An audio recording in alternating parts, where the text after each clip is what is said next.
Hello दोस्तों, आज हम कर्नाटक और हमारे जो बीच युद्ध हुआ उसके बारे में डिस्कशन करेंगे। ठीक, परिचय।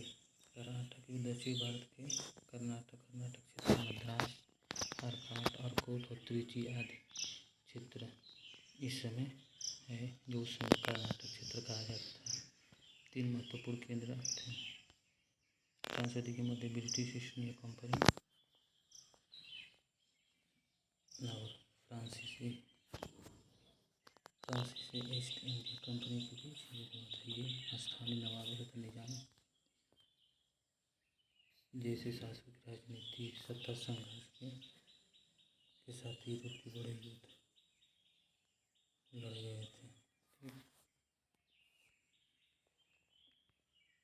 कुल मिलाकर कर्नाटक में 3 युद्ध हुए थे।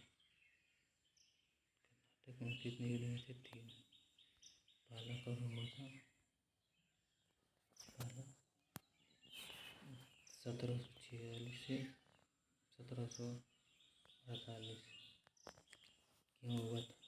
इसका कारण क्या था? प्रसंग यूरोप में वार ऑफ ऑस्ट्रिया से सनातन की ऑस्ट्रिया के उत्तराधिकारी को लेकर युद्ध हो रहा था। फ्रांस और ब्रिटेन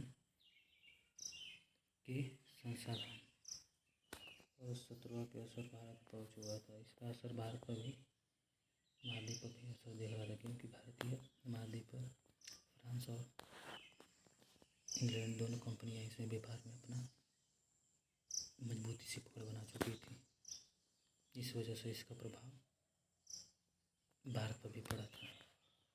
क्योंकि दो था ऑस्ट्रिया के उत्तराधिकारी।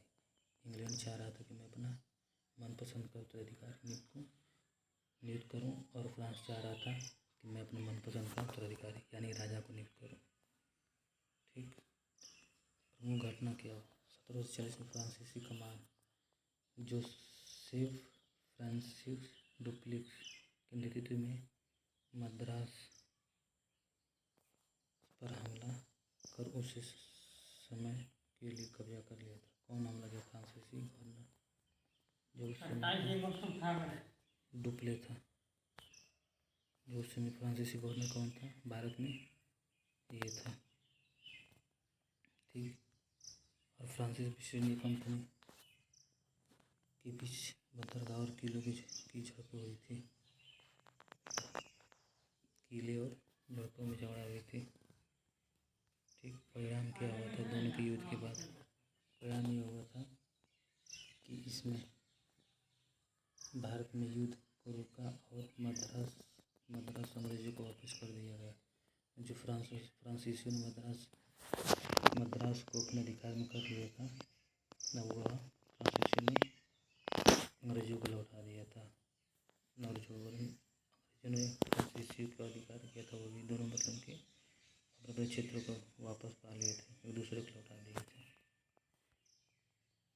फिर उसके बाद ये संधि हुई थी, पेरिस की संधि, यूरोप में इंग्लैंड और फ्रांस के बीच। फिर दूसरा कारण क्या था? आंशिक रूप से स्थानीय उत्तराधिकारी समस्या। जब नवाब का स्थान खाली विवादास्पद हुआ तो ब्रिटिश फ्रांस जैसे अलग अलग दावेदारों का समर्थन कर रहे थे।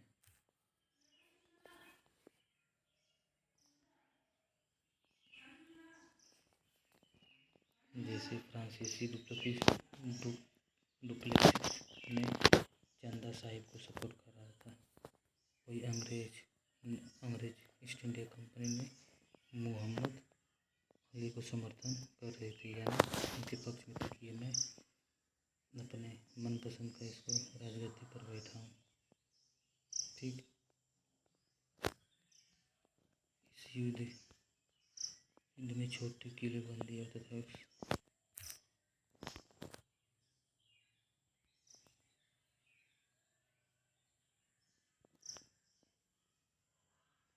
और सर्वग्राही एक महत्वपूर्ण कदम था रॉबर्ट सेविल का आर्कॉट पर आक्रमण।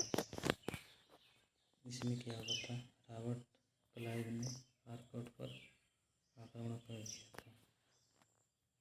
1751 क्लाइव ने ये छोटे बल से आर्कॉट को पकड़ा कर सफलता जिससे ब्रिटिश शासन मजबूत यानी यहाँ जीत हुई थी। यहाँ पर क्या हुआ था, ब्रिटिश समर्थन मोहम्मद अली को स्थापित यानी वहाँ का नवाब बना दिया गया था।